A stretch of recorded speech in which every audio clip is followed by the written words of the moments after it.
All right. Hey guys, what's going on? My name is Chris Hawkins, and this is your Best Life Defined. Hope you're doing well this morning.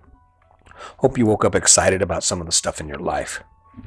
That's the goal, that's the ultimate goal, to wake up and be energized by the choices you've made, where you wake up and you look at that long list of things you have going on in your life and you realize that every one of them are things that you chose.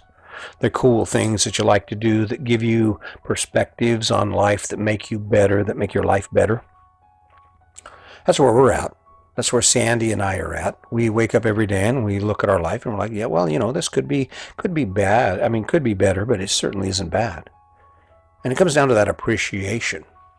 The appreciation, and then of course there's the aspect of being honest. I think honesty is a difficult thing. I don't have any respect for anyone who isn't honest openly, publicly, right? But I understand the idea of us being a little bit dishonest with ourselves.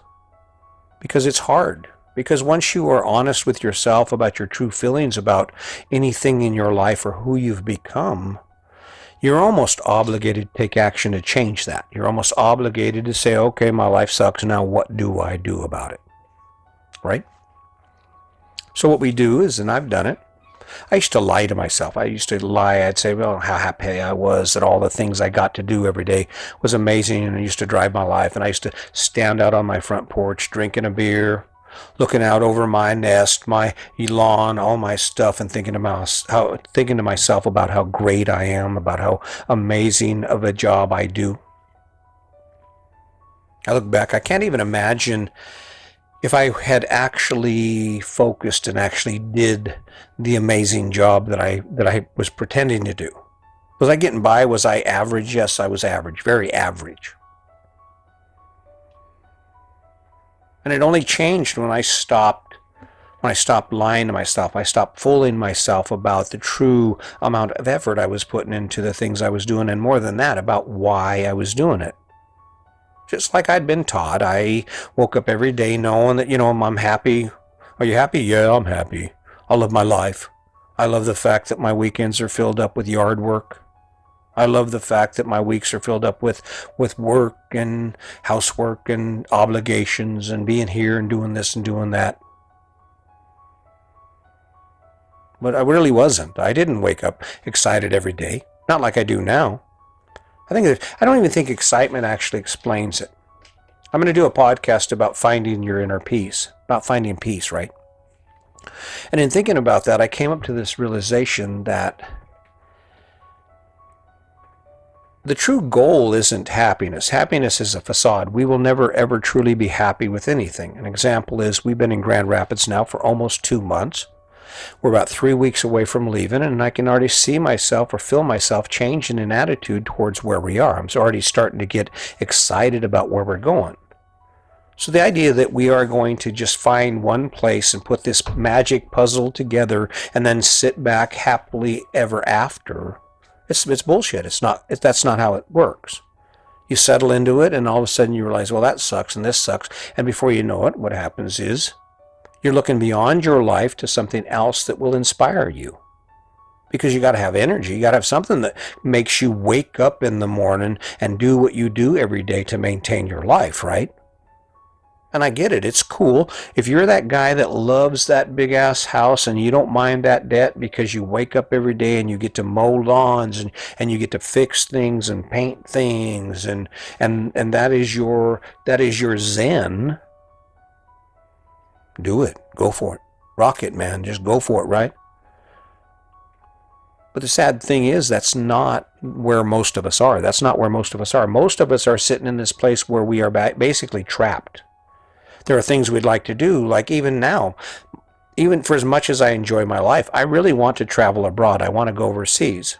And we're going to do it. It's in the works. We're talking about it, and we're working on angles for how we can get that done. But there's always something we want. And yet here we are. We sit in our lives, our pond. I call it our pond because if you look at your life as a pond in the world where you are, what your pond contains is all the choices you've made. And it encompasses your depth of knowledge, your depth of expertise, your depth of exposure. So like world travelers who are also scholars and study and have done multiple different things, they have a broader, their base is broader. The pond is wider. There's more options. The only way we broaden our life, the only way we find peace in life is to continually grow towards things that give us peace. I mentioned the kayaking. Yesterday, Sandy and I went out kayaking about 3 o'clock in the afternoon. We stayed on the water about 2 hours. And of course, this is all new to me. This whole kayaking thing it's got a really, really great source of energy. It is. It really is. It's really cool if you settle into it and you embrace it for what it's intended to be. And that's personal. That's your perspective on what you want it to be. But for me, it's about me waking up and getting out there on that water, jumping in that kayak, and just being able to experience things I've never been able to experience. You know how cool it is to sit out in the middle of the water and float past things that I've spent my whole life looking at from shore. It's just a whole new perspective. We found a sunken boat. I'm floating down the Grand River in Grand Rapids, and just right there next to the RV park, I go over this thing, and it's blue, and it's got cup holders in the back. So I turn around, and I'm trying to find it, trying to take a picture of it, and I'm thinking it's like a car or something. I'm not sure what I'm looking at. And finally, Sandy comes in and she says, "That's a boat. It's a fiberglass boat. You can even see the back seat. The back seat's still there." And I'm thinking, crap, I wonder whose boat it is, right? Can you imagine that? And it's just a cool, peaceful place. And the point I'm making here is that in order for you to actually find what any of us are looking for, we have to find our peace. And it's only by being honest with how we feel about the things we're doing that we actually are able to change directions that bring us to that point, right? If you're constantly saying you love your life, you love everything about your life, what are you going to change about your life? Nothing. You're fooling yourself. You're fooling yourself. I guarantee you there's a percentage of the things you do in your life because of your choices that suck. Can you eliminate every one of them? No, you can't eliminate every one of them, but you can eliminate a lot of them. Honestly, think about your average week. Make a list of shit that sucks. Put a piece of paper on the refrigerator, and every time you go to do something that sucks, write it on that list. On the other side of the list, keep it on the fridge. Make a list of every time you get to do something that's great, that doesn't suck, that makes you go, yeah, gets you excited or gives you something to look forward to. Put that piece of paper on that refrigerator up there, and I dare you. I dare you. I challenge you. Tell me what you find out. And yet, if I ask you, hey, you happy? Oh, yeah, hell, I'm happy. I love my life. I love everything about my life. I love my life so much, I just want to do more of it. I'm going to do it for the rest of my life. I'm going to do it all the time. Yeah, this is what I do. Bullshit. Bullshit. I wake up every day and I ask myself that question, how can I make it better? I'm thankful for the things I do. And I'm always looking for an opportunity to learn more, or to experience something, or to be a part of something that I've never been a part of before. This is a part of that, showing up every day. It is so cool to wake up with a glad heart. It is so cool to wake up with kindness and empathy in my heart, so I can just say, you know what, I'm here. How about you? Are you here doing it? Are you being kind?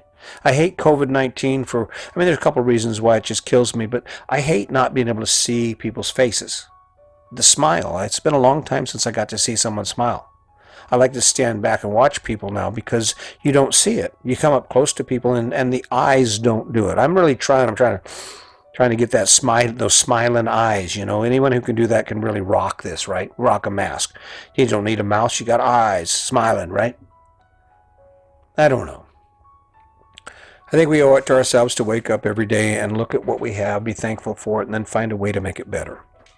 Because it's going to end. I mean, there's nothing safe. There was no guarantee that anything is going to work out or that our life is going to extend beyond this moment. It's for that reason that we have to stop fooling ourselves. We have to be honest with who we are and what we love, and then we have to step forward based on that. Not chewing your ass, not trying to make you like me. I'm trying to get you to be more like you. I'm trying to get you to realize that all that noise that you're taking in every day is just that. It's noise. And it's only by going to that quiet spot, by going to that silence, where you can actually think about who you are, that you can actually discover what your possibilities are, where you're going. And I'm going to tell you right now, it is friggin' rocking. It's rocking to find that kind of peace in your life. So Keep it in mind. I appreciate you listening. Check out the subscribe button. Go over to my YouTube channel if you're listening to this on one of the pod apps. Hit a subscribe, hit a like. I'm looking for traffic there. I know I'm not as pretty or not as amazing as some people, but I just kind of like to let you know. I mean, want to know that you're there and that you're still digging what I'm saying. So keep that in mind. And as always, you remember today's your day. Make it a good one.